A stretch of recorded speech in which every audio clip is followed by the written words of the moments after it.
Problema, panay natin ang pera. Tignan niyo po, pag mahirap ka, problema mo, wala kang pera. Pag mayaman ka, problema mo, paano mananatili ang pera. Pag single ka, problema mo, pera, panglakwat siya.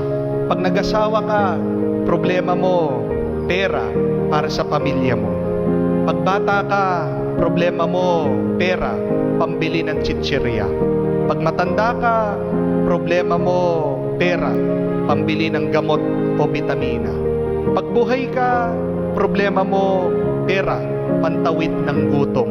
Pag patay ka na, problema mo, pera, pambili ng kabaong. Yan ang panay nating problema sa ating buhay. Pera, pera, pera. Kahit na nagkapera ka na, hindi pa rin nabibigyan ng solusyon ang problema mo. Isa lang ang solusyon. Ito ay ang tiwala natin sa Diyos. Paulit-ulit po sinasabi ng Diyos sa atin, huwag kayong mag-alala. Do not worry. And yet, we have not learned this lesson. Pag nasolusyonan yung ating problema, sino ang ating pinapasalamatan? Di ba ang Diyos? Tayo nagpapasalamat sa Diyos. Thanks be to God. Hallelujah. Salamat sa Diyos. Wala pa po akong nakitang tao na pag siya'y nagwagi sa kanyang problema, nagpapasalamat sa pera. Thanks be to money, my problems are solved. Wala. Kasi alam natin that there is only one that can solve all of our problems. It is God. It is never money. And yet, why do we keep on chasing money? Ito ay dahil sa tukso ng demonyo. This is the trick of the devil na sinasabi sa atin, mas magtiwala ka sa pera kesa sa Diyos. Hindi po ba ito din yung isang temptation ng demonyo kay Jesus? I will give you all of this possession, all of the kingdom, kung ikaw ay luluhod sa akin. Pero alam po natin na hindi ang pera ang solusyon ng lahat ng bagay. Mayroon po nagtatanong sa akin sa Facebook, Father, posible bang mabuhay sa mundo na walang pera? Posible po. Paano? It is possible to live without money if you live like Jesus. If you live like Jesus, with the mind of Jesus, with the heart of Jesus, and with the faith of Jesus, kahit ka hindi maghanap ng pera, basta nagtitiwala ka sa Diyos, hindi ka papabayaan ng Diyos. The question now is, do we trust God more than money? Or do we trust money more than God? Sino ba sa atin ang walang utang? Tayong lahat ay may utang. Maaari sa ibang tao, sa gobyerno, sa World Bank, at lalong-lalo na sa Diyos pag nagkakasala tayo. Kung may isang problema na laganap sa lahat ng tao, ito ang problema, utang, nagkakautang. Paano nga ba makakatakas sa utang? Paano ka makakapagbayad sa iyong pinagkakautangan? Paano ka magkakaroon ng kapayapaan ng kaisipan habang alam mo meron kang utang at sinisingil ka ng iyong pinagkakautangan? Ang talimhaga na binasa po natin ay tungkol sa hari at ang kanyang alipin. Isa po itong napakagandang kwento tungkol sa utang at pagkakautang. Ano ang itinuturo sa atin nito? Paano nga ba makababayad sa ating mga utang? Una, huwag mong tatakbuhan ang iyong mga utang. Huwag kang tatakas sa iyong mga pinagkakautangan. Kasi walang nakakalaya sa pagtakas nila sa kanilang mga utang.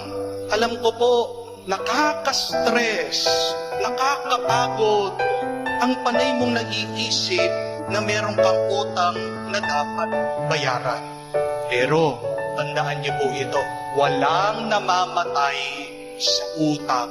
Maraming namamatay sa kakaisip sa kanilang utang.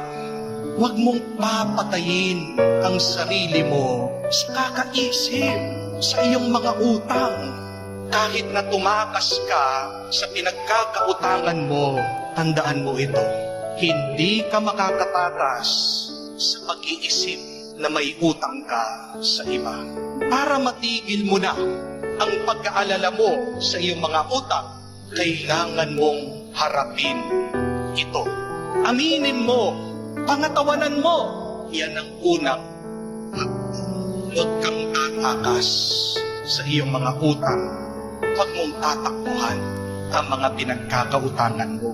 Mas maganda na pangatawanan mo, panindigan mo, maglakas ka ng loob at aminin mo, oo, may utang ako.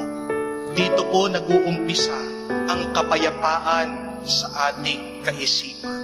Peace starts when you admit that you have a problem in your life. Hindi mo kasi masusolusyonan ang problema kung tatakas ka, gagawa ka lang ng multo. Lalaki pa ang problema mo. Magkaroon ka ng lakas ng loob. Harapin mo ang utang mo at ang pinagkakautangan mo. Pero pangalawa, magmakaawa ka. Makiusap ka sa pinagkakautangan mo. Walang masama sa paghingi ng tawad. Walang masama sa pagpapakumbaba. Walang masama sa pag-amin na hindi tayo agad makakabayad sa utang natin. Mangako ka, babayaran mo. Hindi ba ganito ang ginawa po ng alipin sa kwento? Dahil nagmakaawa siya, inaawaan siya ng Diyos. Kung magmamakaawa din tayo sa Diyos, kakaawaan niya tayo. Tutulungan niya tayo. Because the person asked for mercy, he was given mercy. Kung tatakbo ka sa utang mo, mas maiinis pa ang naniningil sa'yo. Kung magmamataas ka at magkikipag-away ka, baka ipakulong ka sa galit ng pinagkakautangan mo. Be humble. Ask for mercy. Be assured you will be given mercy if you ask kindly. Pangatlo, panay mong isipin may nagmamalasakit sa iyo. Isa sa pinagmumulan po ng stress natin sa utang ay yung pag-iisip at paniniwala na mag-isa lang tayo. Oo nga naman, nakakapagod, hindi po ba? Ikaw mag-isa ka lang sa pagharap ng iyong problema. Pero hindi mo kailangan buhatin mag-isa ang iyong mga problema.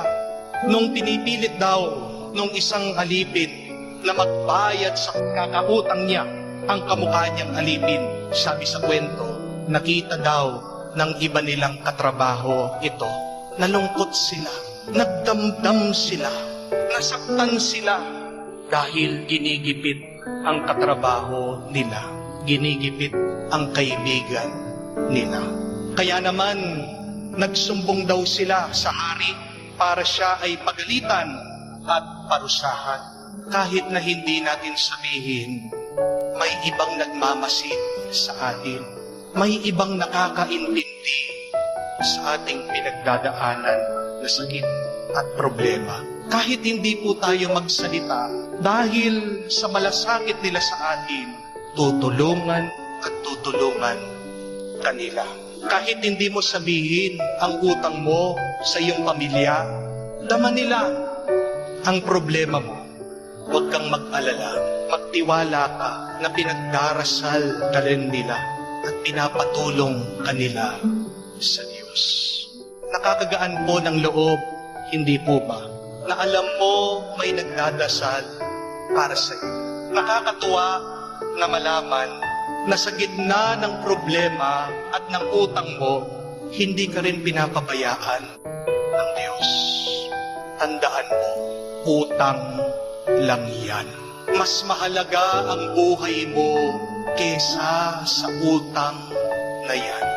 Huwag kang magpapakamatay dahil utang lang yan.